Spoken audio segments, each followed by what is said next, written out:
Good afternoon, everyone. My name is Valerie Jarrett, and I'm a senior advisor to President Barack Obama. And we are so delighted this afternoon to be here at Facebook. And we thank everyone at Facebook for hosting us. The President just concluded a town hall, and it was terrific. And now we're looking forward to having a panel discussion on women in technology. I want to specifically thank Cheryl for not only being here and hosting us today, but she actually flew out to Washington yesterday to be a part of a discussion that the President had about comprehensive immigration reform. And so on the flight back out here, we had a chance to spend some time, and I know what a dynamic leader she is. So thank you on behalf of everyone who's here today for hosting us and creating this wonderful opportunity. Well, thank you for coming. We're very excited. Well, good. Well, good. We're also joined by Jocelyn Goldfein from Facebook. And on the way out, Cheryl told me how unusual it is to have a director of engineering be a woman. And so congratulations to you. And we're all looking forward to insight from you. Thanks. We are also joined by Teresa Gao-Rosetta, who's an entrepreneur and venture capitalist at Excel Partners, where she focuses on internet and software investment. And since we know how important access to capital is, we're delighted to have you with us. So thank you, Teresa, for coming. She gets a little round of applause. You're backing Facebook, if nothing else. I know, exactly. Smart investment, I would say. Jessica Heron, who we are told is a serial entrepreneur and the CEO and founder of Stella and Dot, as well as WeddingChannel.com, which I understand you started in school. So congratulations, and we're delighted to have you with us. So welcome as well. Thank you. So we are looking forward to having an interesting conversation about how we can get more women into technology. And I'm just going to start out by saying this is a priority of President Obama. You heard, those of you who participated or attended the town hall, you heard him over and over again emphasize how important it is to get girls and women interested in the fields of science, technology, engineering, and math. That's the wave of the future. That's where the innovation is. That's where the terrific paying jobs are. And that's a big challenge for the administration. And as I was doing a little research for today, a couple of few facts I thought were pretty telling, shall we say. So first of all, our workforce is now comprised 50% of women. In technology, it's 25%. Now, if you think about it, also, the number of companies that are starting off and getting going that are owned by women, in technology, it's 8%, and the amount of capital that's being invested, a percentage in women-owned businesses in technology is only 5%. So if you look at it from that perspective, you see we really, really have a long way to go.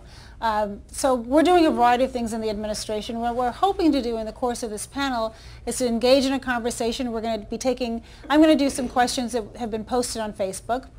We're going to have questions from those of you who are sitting here in the audience.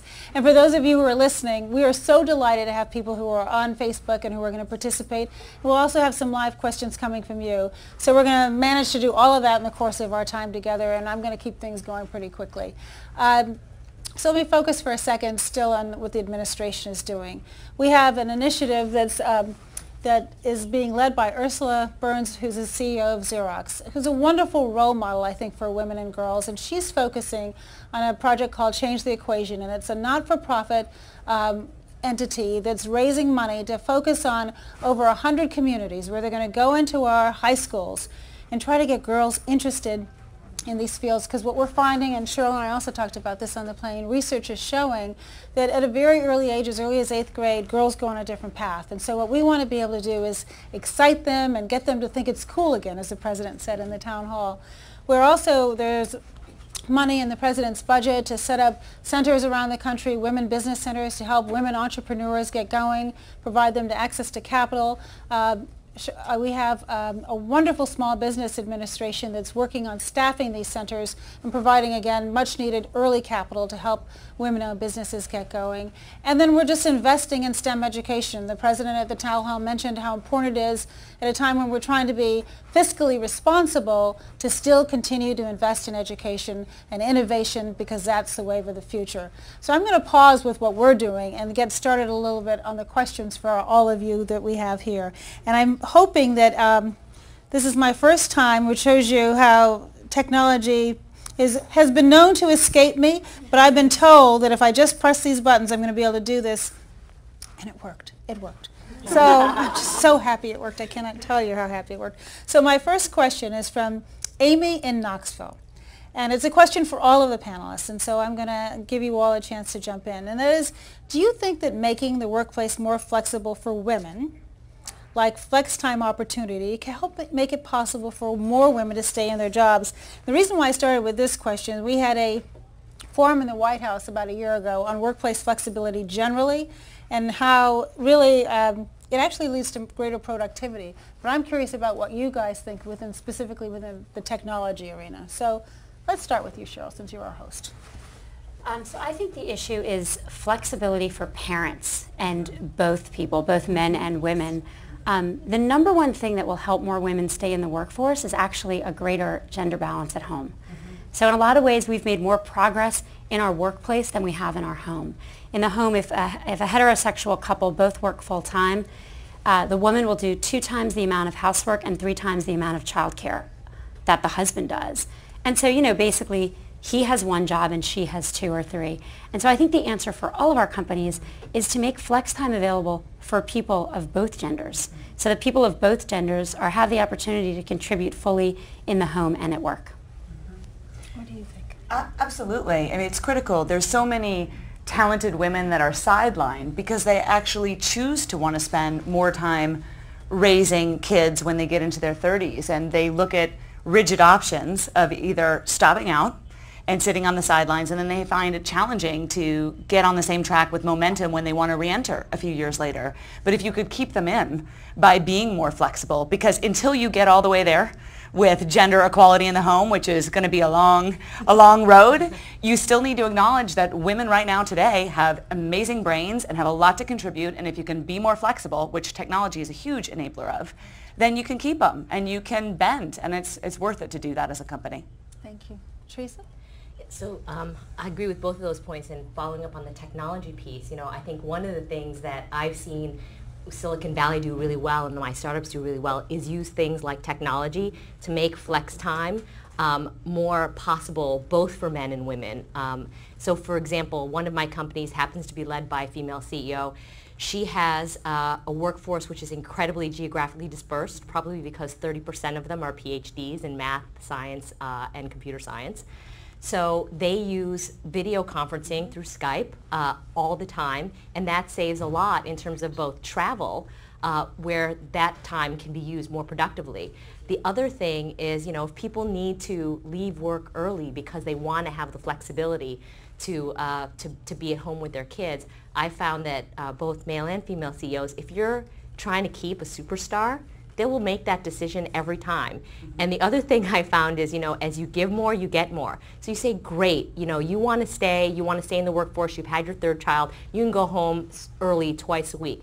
You know what, I guarantee you that person is the person who's going to be the first person on email and the last person on email that night. Absolutely. Jocelyn, what do you say? I really strongly agree with what Cheryl said about this being a parents issue, and about having men step up at home being actually the big issue for women staying in the workforce. And I guess what I can add to it is a slight anecdote. At Facebook, we have a policy that's unique in my working experience, which is that both men and women get 4 months of paid parental leave when they have a child, when a child comes into their family.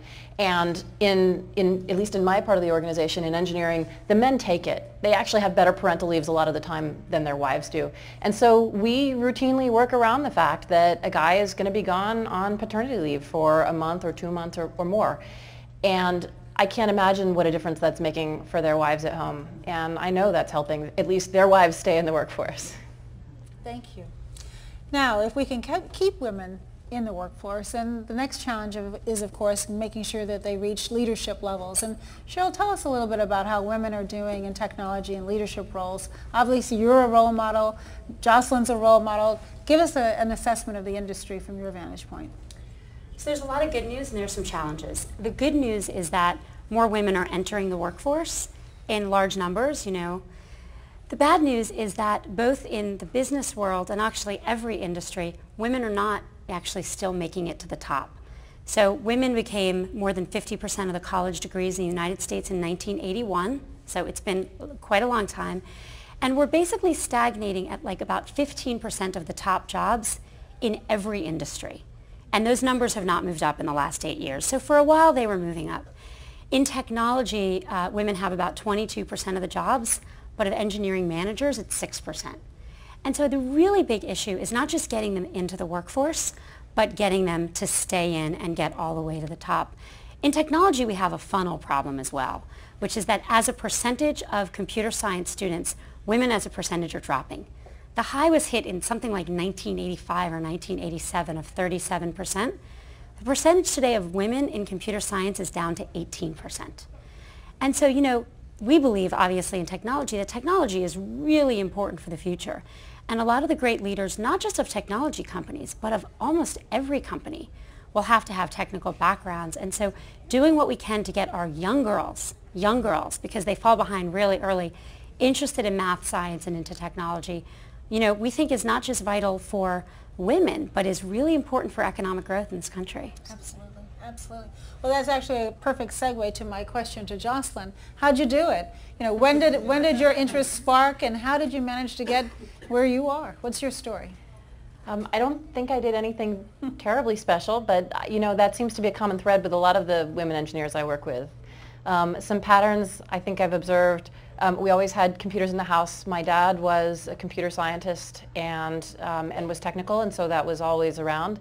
And you know, frankly, I was pretty geeky from early on, so I read a lot of science fiction and you know, played video games, and I don't think that those things directly led to me being in computer science, but I do think they led me to kind of identify with technology and with these kinds of pursuits, and so those weren't things that turned me off. It wasn't a barrier, and I think very often the biggest barrier to women in computer science is they look in the classroom and it's all guys. Well, I had gone through junior high and high school being the only girl who was at the table for role playing or the only girl at the science fiction convention. And so it wasn't, you know, it just didn't strike me as that different a composition to be, you know, one of few women in CS 107. And I do think that that's, you know, I tried computer science, I liked it, and I kept going. What more is there to say? I don't know. It's a great story. It's a great story. After our panel today, we're going to have another panel on Startup America. I want to take a second just to talk to you about that before I ask the next question. So Startup America is a new initiative that's recently been launched by the president. It's being headed up by Steve Case, the founder of AOL. And the goal is really to see what we can do to help jumpstart young entrepreneurs who want to get going, which is why it's called Startup America, because our thought is if we invest and if we get the private sector to partner with us to invest, provide this important access to capital, then hopefully we can grow the spawn, thank you very much, spawn the Facebooks of tomorrow. And so access to capital obviously is very, very important. I wanted to mention that we also have I'll get back to that in a minute. Hold on. Before I do that, I want to ask you the question because obviously, Teresa, this is an area that you focus on. Tell us what the challenges are, what the opportunities are, and what we could all do collectively to open up this access to capital for women. So, you know, this is obviously something that I care a lot about personally and I've thought about for a long time, so it's a great question. I think that there were some stats, and there are many stats that are not so heartening from the past, but recently, in the last 2 to 3 years, I've personally observed a great increase in the number of women entrepreneurs coming to seek venture capital and raising it successfully. And this is really different in the last 2 to 3 years than it was in 1999, 2000, which was when I switched from being on the entrepreneurial side, trying to raise capital, to being on the venture side and investing in companies. And I've seen two big trends behind that. One is what I like to call the rise of the entrepreneurial generation, which is people in their 20s, both men and women, in equal parts, see that going out and starting a company is the great thing that they can do right away. It's like the pinnacle of their career. It's what they aspire to do, not to work for other companies. And the second thing is driven by the understanding that women in the social web-driven economy play a critical part in your customer base and are often far more influential than any other constituency within your customer base. On the entrepreneurial generation stuff, both anecdotally and through numbers. So anecdotally, 5 of the last 6 companies that I've personally invested in through Accel have had entrepreneurs all in their 20s. And interestingly, they've been equal, in fact, slightly more female co-founders than male co-founders in that last group. But statistically, what I thought was super interesting was two things. One is, that they want to do this, that this is sort of a really exciting thing that they can do, and I'm sure partially inspired by people like Mark Zuckerberg here at Facebook. But in a Pew study of teenagers about leaving high school, what do you want to do when you get out of college? What do you aspire to be? 70% of them said, I want to be my own boss. I want to start my own company. I want to be like Jessica Heron. I want to start my own company. And then an MIT study by Professor Roberts showed that the age of first entrepreneurs leaving MIT used to be in their 40s. It used to be actually early 40s for men, mid to late 40s for women. And as recently as the last 5 years, it's dropped down into the 20s for both men and women. But I think the really exciting thing for women is there used to be a gap in the percentage of graduates who wanted to start companies, many more men than women, and that too has closed. It's basically the same. And then just briefly on the impact of women in this new social web economy. So obviously there are both companies that are targeted towards the female consumer, companies like Jessica's and ModCloth and others, where 70–80% of household spend is controlled by women. But there are also most companies that just represent the demographic population of first the US and then the world, like Facebook, where the women are actually far more influential than the men in terms of driving activity and influence. So this was true in 2006 when Accel invested in Facebook, and then Cheryl and her team gave me the data from more recently, and it's still true. 71% of the daily active fans and users on Facebook are women. 62% of all the sharing activity is driven by women. So I think with these stats as being sort of undeniable facts, women have not only an important, but I think a critical and valuable role to play at the founding and executive table of all these tech startups. Thank you. Thank you very much. So, Jessica, let's hear your story, because similar to Mark, you began in college. What got you going? What made you decide that while you were at Stanford that you actually had time to start your own company as well? What's your story? Well, it was a great time, down the street here in '94. It's amazing to think about today that when I was in college, people didn't use email. The internet was something that businesses and consumers were just discovering. So opportunity was everywhere. I actually think at all times, if you're looking properly, opportunity is always everywhere. But when something that fundamental is shifting, every business, every channel, it's like you thought the world was flat and turns out it's round. So there's going to be all kinds of disruptive innovations, and it was such a climate for invention. And I too was raised by an engineering father, always new ideas and new ways of thinking, and have had that in my blood, and really was excited to go out and do something different. And at that time, I would say you're right that things have changed. There was very few females walking around talking to venture capitalists and starting businesses, and there's a lot more of that today. But even then, I never felt conscious or aware of my gender. It didn't seem to be an issue. If anything, it was an advantage to stand out and be memorable.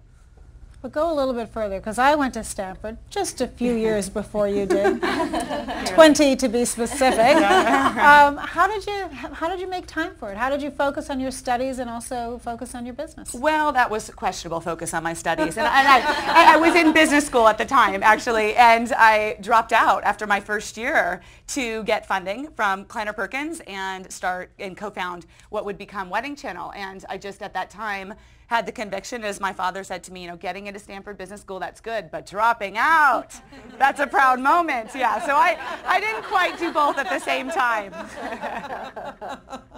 Well, thank you for sharing that with us all. Now, I have a question for the whole panel, because as I mentioned, getting young folks excited about this at an early age is something that's really a priority for the Obama administration, and the President mentioned it in his remarks. But could you share with us what more you think we could do to get more women to go and more girls excited to go into these fields and continue in their studies as opposed to abandoning them at such a startlingly young age? What more could we do? Let's just go around. Whoever would like to jump in. I think there's a lot of positive progress. I know there's organizations that Michelle Obama supports and the Stella Dot Foundation supports as well, Girls Inc. And that focuses on the mission of helping young girls be bold and smart and confident. And it's still an issue. Girls don't think they're good at math, and for no good reason. They still are challenged to go into math and science and have the confidence. And we're still raising girls to be polite and boys to be aggressive.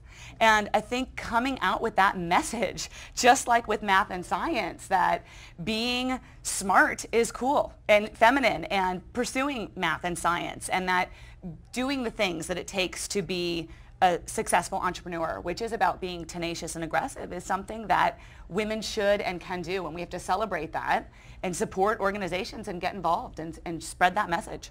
That's great. Cheryl?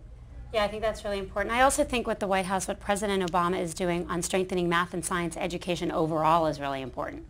You know, we obviously need a broader funnel. Starting off with a stronger math and science curriculum everywhere is really important. I know that's been focal for you in the White House. There's also really focusing on, you know, the problems with stereotyping. So there's been a bunch of recent work that shows that if right before you take a math test, girls are asked to check their gender, just check the box, are you male or female? They do worse on the test than a control group which doesn't mention gender. That means that gender is reinforcing I'm not good at math and science. Someone told me the other day that the first Barbie, the first talking Barbie, the first sentence she said was, I don't like math. Math is hard, let's go shopping. Is that what it was? You remember that pretty clearly. That's worse. Yeah. That's worse than I don't like math. But the question is, you know, can we tell our daughters from the beginning, you're good at this. You are good at this, because there are studies in schools where girls are bolstered as much as boys and they're told they're good, and they do very, very well.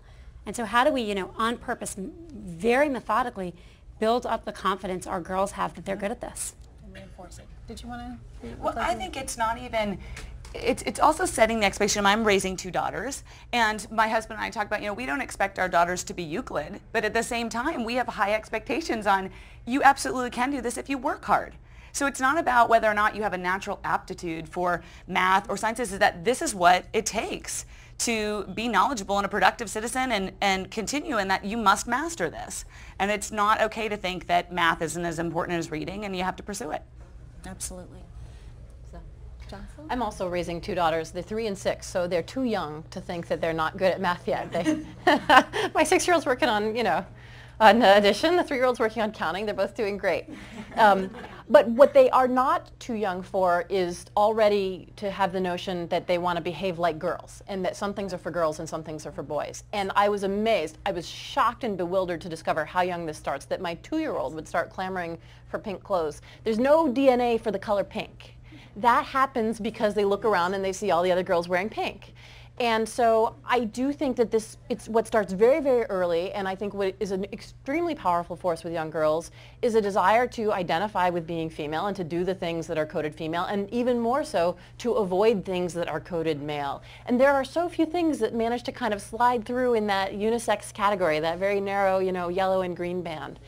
And I really think that when, you know, when I look at technology, it's omnipresent in the household. At least in our, you know, in our communities, we have iPads and iPhones everywhere. Our kids, girls and boys, are using technology at an ever younger age. I don't think, you know, for many of us, we are fortunate enough that our daughters don't have a problem with access. But even our daughters are exposed, I think, continually to these stereotypes, and I don't think that that's getting a lot better. If I look at just the TV that my kids watch, and the programming for girls and for boys, which is so separate, and, you know, even today, sort of even the sciencey and mathy ones, it's, you know, 4 boys and the token girl character, and we can do so much better than this. We can do so much better than this, and I do think actually that media has enormous power to shape what girls think is possible for themselves. And that's why today allows us to go around the conventional media and talk directly, which is why another reason we're so grateful to be here. Teresa? So I want to first give a shout out to the importance of role models, and then I'm going to end with a story just re-emphasizing confidence, and a rather unfortunate story with my 8-year-old daughter.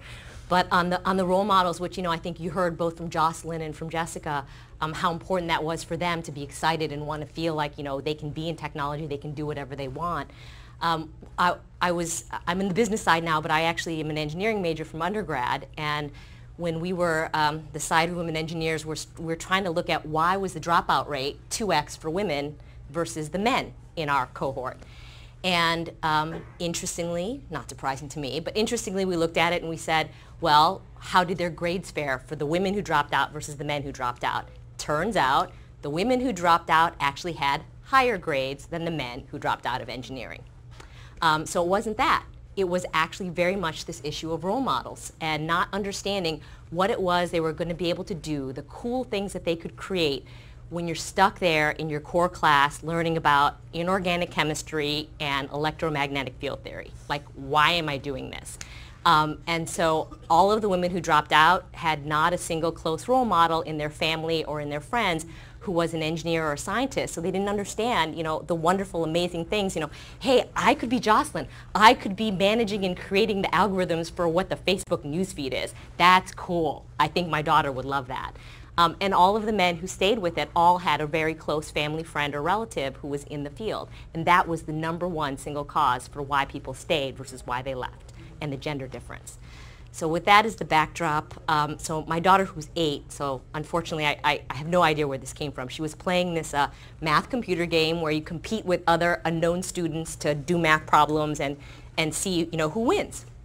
And she said to me, she said, "Mommy, I don't like to compete against the boys because boys are better at math than girls." I was like physically taken aback. I was like, where did that come from? That did not come from me or my, where whenever anything breaks or I'm the one who fixes the stuff in my house, and Jess knows because she knows my husband, and it's kind of the same with her and Chad.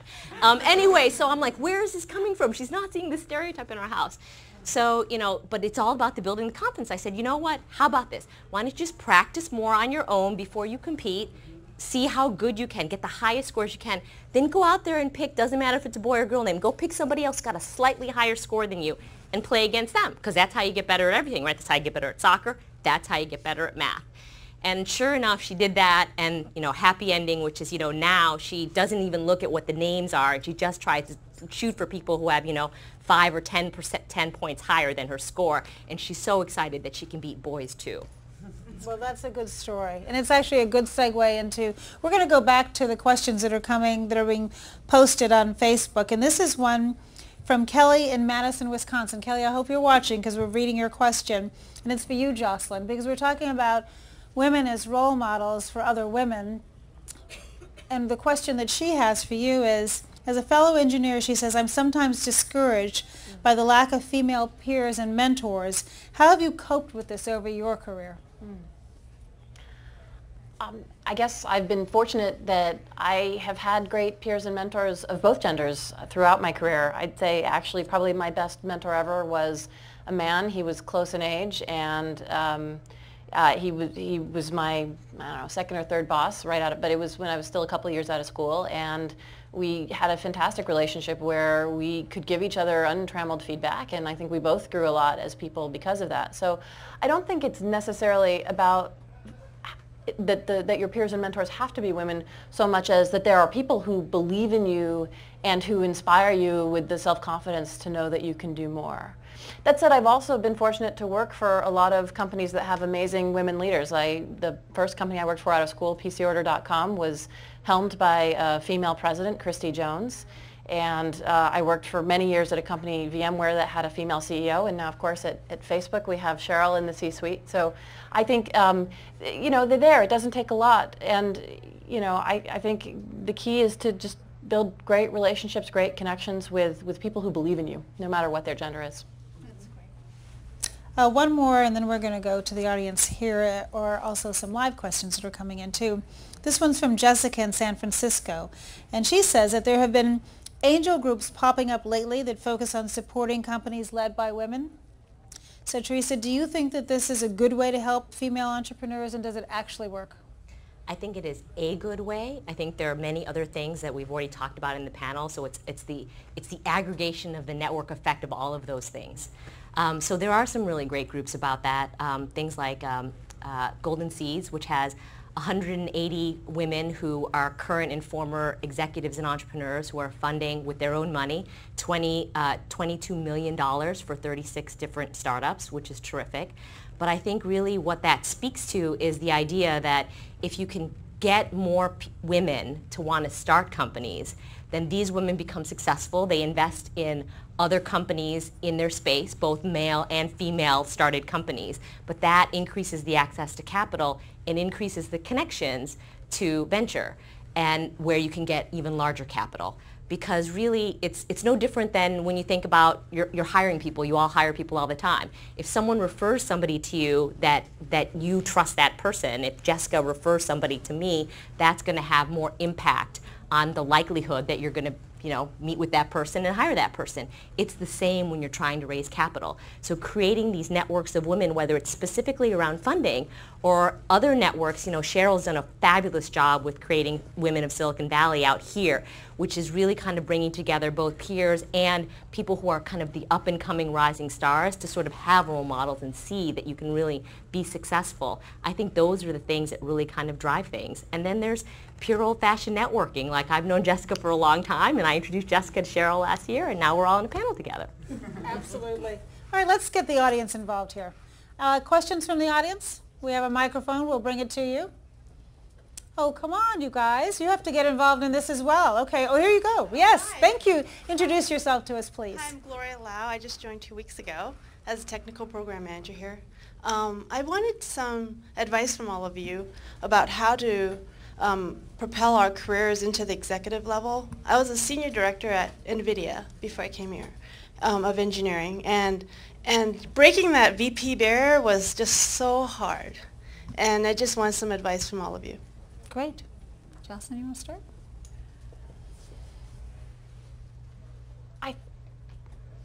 I really don't know what to tell you. I was promoted to vice president while I was gone on maternity leave at VMware.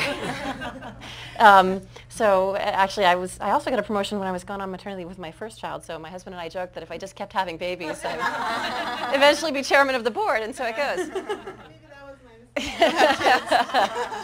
I think I don't want to steal Cheryl's thunder because she actually has wonderful and specific advice on this topic that I think is really pertinent. And one of the biggest is just to lean forward, to put your hand up, to take on more, and to do more, and to stand out. And that's easy to say and hard to do. So, I think that that's exactly the right advice, right? Which is just, go for it. Don't think about, just do what you love and follow it, and you'll be great at it, and people will notice and recognize you. So this is a thing that I think Jessica talked about. Sometimes it's an advantage to be the lone female or one of the few females in a specific area. So, I think that can be something that's really an advantage. But I think absolutely it's about, you've got to find the right place, the right company, the right culture that values what you offer, but also the way you want to work. And if you've been terrific and great, I have many stories of women like Jocelyn who've been promoted on maternity leave or on other types of leaves. And that's kind of seen as, frankly, it's good business because that boss was actually trying to make sure that Jocelyn was going to come back. That was smart. And it worked. I'm going to jump in, even though I'm obviously not in technology, since my hand is shaking here, hoping that this works as it has been so far. I would like to brag. But I'll tell you, the first time I received a promotion, I had been working really, really hard, and I'd been doing more work than was my assignment. I was always going beyond the call of duty. And I had a woman who was my mentor. And she said, you should go in and ask for a promotion.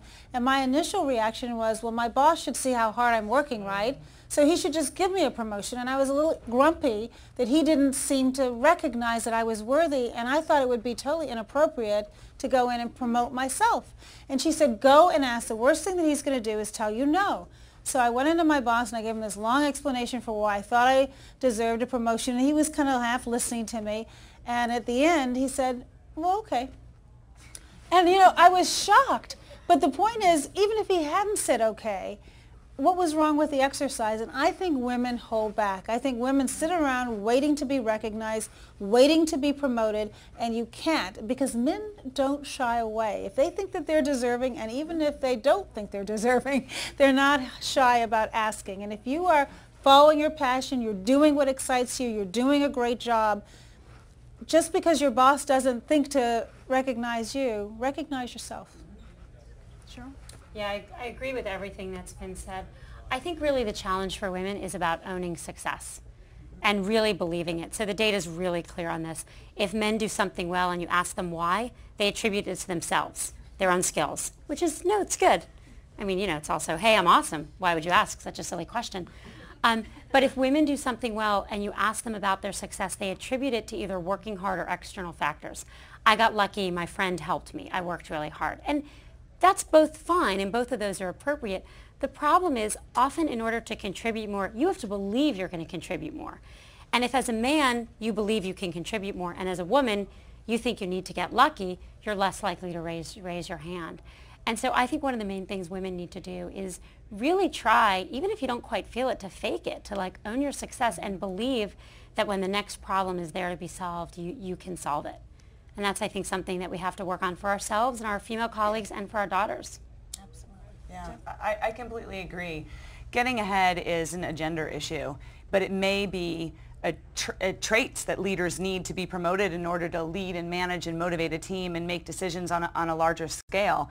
And if women don't have that as naturally, because again, boys are raised to be more aggressive, they take credit for their work, women are more reticent to do that, then it's just a personal change that you need to take on within yourself and say, I am going to cultivate these characteristics within me that put me in a place of leadership, and just be that. And it does go to what we continue to have to give that message to girls.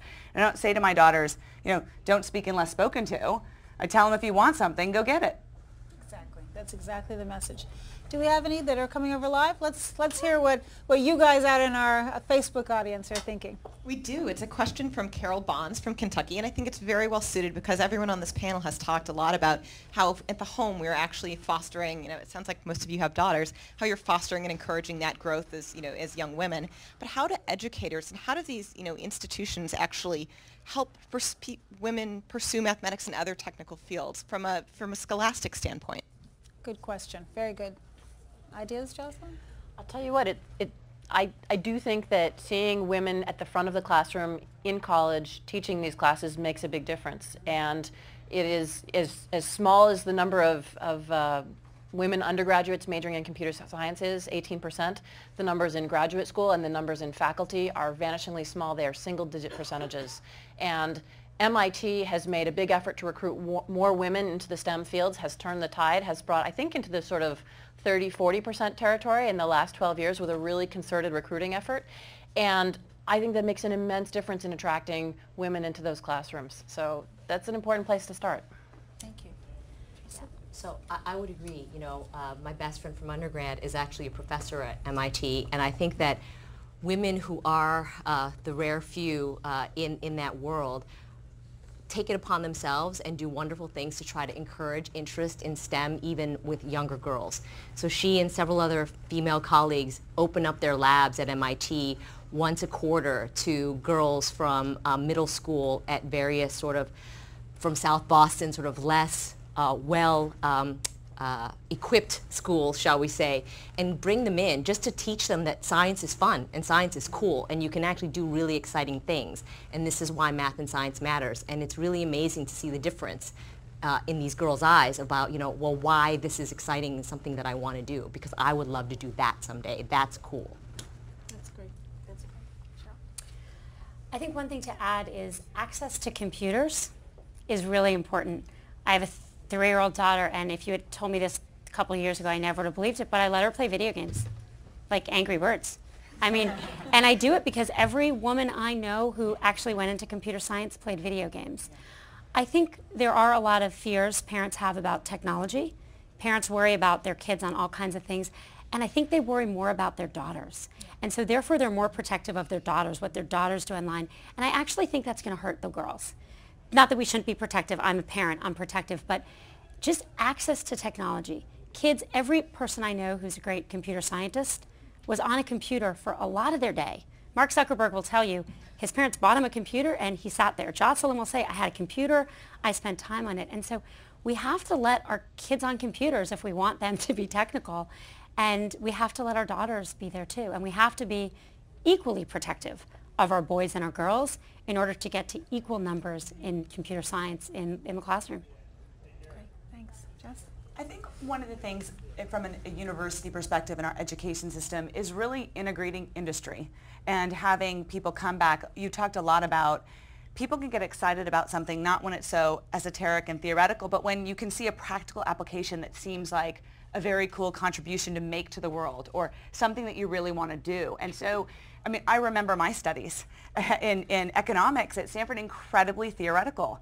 You know, at Stellendot, we're doing a student entrepreneur program and trying to give people real skills, which have a lot more to do with sales than it does science, but because that's really something you need in life, because you've got to also sell yourself regardless of a functional discipline that you go into later on in life. But I do think that all that we can do, right, as people that are already working to give back to the university that you went to spend time with students, to make a curriculum real and interesting and exciting and engaging. I mean, I see that at the elementary level, and try to spend as much time as I can back on campus, because I think that makes a real difference. I think school has to come to life, and when it does, that is something that matters to students and will influence the choices they make.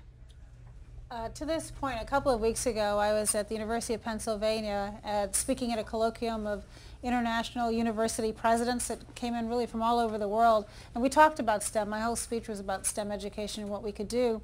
And a couple of the presidents mentioned the fact that they're looking at the initial core curriculum and ways of making those first level courses more interesting, and in the thought that they can capture girls early on. And that their theory is that if it's not interesting in that initial introduction, that girls will say, well, that's not fun, and they'll go do something else. Whereas boys, if it's not interesting, that's okay with them. They'll just keep doing it if it's what they think that they want to do for a career. And they're also looking at broadening the kinds of dual degrees that are offered, so that you don't just simply have to focus only on engineering. You could couple that with art sciences or whatever, and that tends to bring more girls into it as well. So I raise it just to say that a lot of our university presidents are focused on this issue as well. And if we have suggestions, we should go back to the schools that we graduated from, where we have a relationship, and encourage them and get involved in those schools. And I'd go back again to change the equation, where we have over 100 companies that are working with Ursula Burns at Xerox that are focusing on these communities. All of you could select a school or a community too. And if you go into the school and you talk to them about Facebook or any of your other companies that are represented here today, it does bring it to life, and it makes a difference. One passing interaction with somebody with whom you can identify can change a person's career. Let's go back to our room that's here. Any questions from our audience here? We do. We actually have one more right Okay, before great. the Startup America panel to come. If you want to come over Oh, here. are you beginning to segue us to a close? Yeah, this is my very, Okay. very smooth segue. That this was is very probably the good. last question, but I'm going to just pass over the mic. Hi, I've noticed, and one of the hallmarks of Silicon Valley is comfort level with making mistakes and failing, or not even failing, but maybe recognizing that you might have done things differently. Do you think that there's a difference in perception of women when they maybe make mistakes and have to shift gears than there is of men? And do you think men sometimes are given more of a benefit of the doubt anywhere along the way, and how that might be changed? It's an excellent question. Let's everybody take a turn on that one. Jessica? It goes back to that certain traits in men are viewed as more desirable. And let's face it, we still live in a society where it's far more acceptable for a woman to take time off, and she can be a success being a wife and a mother. But a man has to have a career, right? He is put up from the beginning to be aggressive, to take risks, to go out there and do things. This is a long choice and path that they're going to follow. And I still think that, you know, for women, they are more hesitant to do things that may be perceived as mistakes. They're more bashful. There is just more of a hesitancy there, and that's what women have to overcome, because they have to view the only form of failure is simply not trying, right? Trying is success. You just keep doing it long enough, and eventually something works out. That's what all entrepreneurship looks like, right? There's no, you just start from scratch and presto, it's magic. And men are just sort of view it as the long haul, and women can stop out a little bit easier. So I think that that's something that contributes to that. I think our companies, our institutions can do a really important job here. That, you know, company culture, I think, falls very carefully along these lines. And I think what's great about Silicon Valley, and I think is something we work really hard at Facebook, is making it okay to fail. We have all these posters on our walls which reinforce this. They say, you know, done is better than perfect, or move fast and break things, or what would you do if you weren't afraid?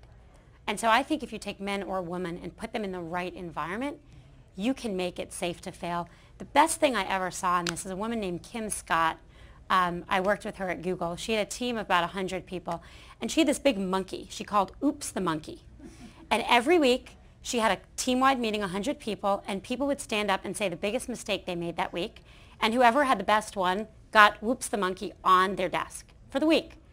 And so she took something where, you know, rather than hiding your mistakes, she set up a culture where people were stepping up and, not just sharing their mistakes, but really applauding each other for being, big enough to try. And that's something, Facebook worked really hard at. I think companies that are successful need to work really hard because you don't want employees or coworkers who are leaning back. You want people who are leaning in. Absolutely. Jocelyn, or shall we say the one? I'm a big fan of this comic strip called XKCD, which you can find at xkcd.org, and it's a geeky comic strip. There's this one panel that has really stuck with me. There's these two stick figures that are male, and one of them is doing a math equation on the board, and he's made a mistake. And the thought balloon over the other guy is, what an obvious mistake. This guy is bad at math. Then you have the exact same panel, but the one with the math problem and the mistake is female. And the thought balloon says, what a dumb mistake. Women are bad at math. And I think this goes sort of straight to the point of your question, which is, yes, I do think that we suffer from stereotypes and we suffer from bias in which if a woman makes a mistake, it's taken as evidence that women are no good at blah, as opposed to it just being, hey, her mistake.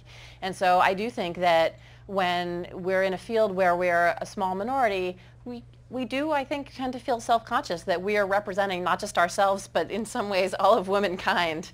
And I think there is a really enormous difference between being the only woman in the room and being one of 2 or 3 or 4 women in the room. I think even something as small as that just can make a big swing in who you're representing and who you can be and how you're perceived. And so I think that we have a little bootstrap problem here, right? Which is we're at this tiny number of CS majors, 18%, and if we could just increase that a little bit more, back to 36%, back to 40%, we don't have to get to 50-50, we don't have to get to 60%, which is the representative percentage of all female college students. If we could just get the numbers up above being that kind of only 1 or 2 in the room, I think that we could maybe break that cycle a lot better. Just following up on that in terms of the difference that you see when there's more than one woman in the room. I'm on a bunch of private company boards, and there's also studies that actually back up Jocelyn's stuff. So there have been several studies on public company boards, I know Cheryl's on several of them as well, where if there's only one female board member, the contribution by that board member and the perceived contribution of the other non-female board members of the female is much less. And it's because I think the woman feels like, well, whatever I say, I'm like representing my entire gender. And so she's less likely to speak up and say things, which is incredibly unfortunate. But as soon as you get 2 or 3 on the board, you see a massive difference. And, it is getting a lot better, but the way I see it is the best way to get that to be better is to have more women founders and more women executives like the people on this room, because I wish I could say that it was getting dramatically better in the finance investing side. We're getting a little bit better, but our rate of progress is slightly worse than in computer science and engineering, because I was just in a board meeting the other day. There were 16 people in that room. 16. I was the only female in that room. Fortunately, I have been trained by my male partners to not be so quiet, so I had no problem with contributing, but it took me many years to get to that point. Really did. And I would say to you, I've been in the private sector, I've been in the public sector, I've been on corporate boards, I've been the only woman in the room. I think it is really, it's your life. Choose carefully where you spend it. Pick companies that share your values and your priorities and accept your lifestyle and what makes you whole, and make sure that you are whole, and be resilient. And the best way to be resilient is have a sense of humor. I mean, you've got to be able to laugh at yourself. When me shaking with this iPod, it makes it a little easier if you're willing to make fun of yourself. And if you fail, just get back up and try again. And that's really the race is not to the swiftest. You've got to just keep at it. But pick where you go and self-select because you've got a lot of great choices. And I thank you all for coming today. Those of you who are on Facebook, online, thank you for sharing some time with us. We hope that you found this to be helpful. I want to thank the entire panel and, of course, Cheryl, for making your home our home and allowing us to spend this really very important time with you on a topic that we all cared so much about. Thanks a lot.